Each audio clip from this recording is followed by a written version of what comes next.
E qartë. Presidenti Amerikan Donald Trump I ka cilësuar si të papërshtatshme testimet e raketave me kapacitet bërthamor që janë në gjendje të arrijnë edhe SHBA-n, siç ka thënë Rusia. Trump përmendi një nëndecë bërthamore të pozicionuar pranë Rusisë si masë parandaluese. Në fakt, a ka Amerika dhe Perëndimi armatime që mund t'i kundërvijnë atyre të Rusisë, si qëndrojnë palët sa I përket kapaciteteve bërthamore? Ju thatë që armët që Rusia ka prezantuar ishtazi janë ndër më të avancuarat, por çfarë zotëron Perëndimi? Nuk ka diskutim. Fuqia Shtetet Bashkuara të Amerikës, fuqia ushtarake, ekonomike, teknologjike e Shtetet Bashkuara të Amerikës me Federatën Ruse nuk ka diskutim, nuk krahasohen. Problemi është që ky bashkëllëk që I qëndron midis dy vendeve e bën të pamundur përplasjen midis tyre. Për shkak se përplasja e tyre me njëra tjetrën do të thotë që asnjëri nga këto dy vende nuk mund të mbijetojë kësaj përplasje. Sa I përket armëve bërthamore, edhe në tokë, edhe në det, edhe në ajër, në atë që quhet triada nukleare, ka një pakt midis Shteteve të Bashkuara të Amerikës dhe midis Federatës Ruse. Për shembull, të dy vendet kanë 66 bombardues bërthamor, të aftë për të ofruar ose për të realizuar sulme bërthamore nga ajri.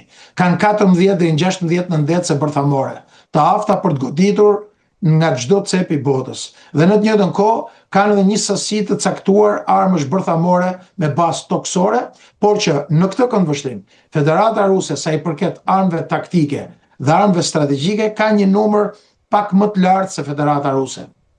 Se Shtetet Bashkuara të Amerikës. Ajo që bën dallimin midis Shtetet Bashkuara të Amerikës dhe Federatës Ruse është se Putini me shumë dinakri dhe pabesi që në momentin kur ka marrë drejtimin e Federatës Ruse në vitin 2000, dhe unë për këtë kam botuar një libër me detajet më të vogla, I cili përshkruan në detajet të gjithë arsenalin bërthamor të Federatës Ruse. Nga 2000 deri në vitin 2020, ndërkohë që Shtetet Bashkuara të Amerikës vazhdojnë të investojnë në të gjitha fushat e mbrojtjes, pra në të gjitha komandat strategjike, Putini duke mos qenë I aftë për ta meq këtë investim në të gjitha komandat, vazhdoi një investim në mënyrë të veçantë në pjesën nukleare duke I modernizuar në nivelin më të lartë historik forcat armatosura. Por në aspektin ushtarak pa diskutim që Perëndimi qëndron shumë lart. Atëherë në aspektin e kapacitetit bërthamor është Rusia më përpara me sa po kuptojmë. Të dyja janë shumë të forta, është një arsenal I cili mos e dhënë Zoti që të përdoret, sepse në rast se do përdoret të dy vendet dhe pothuajse një pjesë e madhe e glopit do të shkatërrohet. Në aspektin cilësor dhe sasior, Federata Ruse ka një numër më të lartë armësh bërthamore. Dhe me largimin e këtyre dy pakteve, paktit të plutonimit, edhe të uranium 239, që aktualisht ka rreth 193.000 kg në dispozicion për të ndërtuar një pjesë tjetër armësh rreth 25-35.000 armë bërthamore, që të thotë Rusia vazhdon të ketë aftësi të paimagjinueshme në rast se vendos t'i armatos këto, pra t'i kthej në koka bërthamore. E qartë. Retorika bërthamore me superfuqive është një lojë e rrezikshme, siç e përmendët dhe ju, së cilës I gjithë njerëzimi I druhet. Rusia e përdor shpesh kartën e armëve nukleare, sa heri duhet të rrisë nivelin e presionit ndaj Perëndimit. Por në opinionin tuaj, a ka rrezik që kjo vije kuqe të shkelet mes tensioneve NATO-Rusi lidhur me konfliktin në Ukrainë?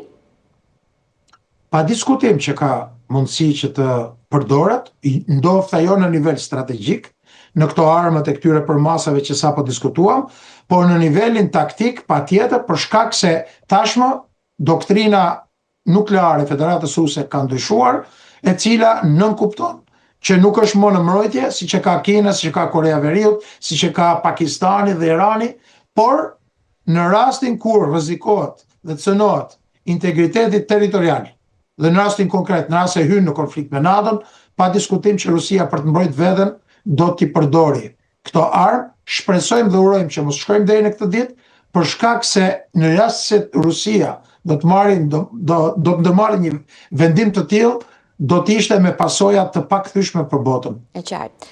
Zoti Demira, e kemi parë këto kohë një intensifikim të luftës në Ukrainë. Rusia po godet në zemër të Kievit, ndërsa Ukraina po çon dronët mbi Moskë.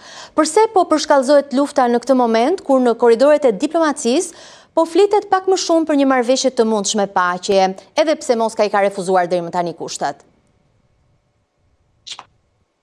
Pa diskutim që Putini ka deklaruar në mënyrë të vazhdueshme që ky konflikt kësaj radhe përfundon në termat e mia.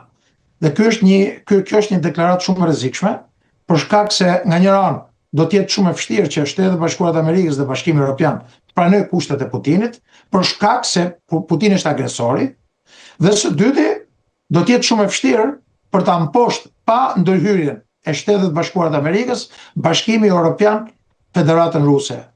Për shkak se edhe pse për 3 vitesh e gjysmë kanë dërguar në Ukrainë të gjitha mundësitë e aftësitë e kapacitetet ushtarake, jo vetëm të inteligjencës, por dhe raketa, tanke, mjetet blinduara, mjetet mbrojtjes kundërore, sasia e dërguar në Ukrainë fatkeqësisht nuk është e mjaftueshme për të përballë me sistemet edhe intensitetin e armëve që ka përdor Putini në territorin e Ukrainës.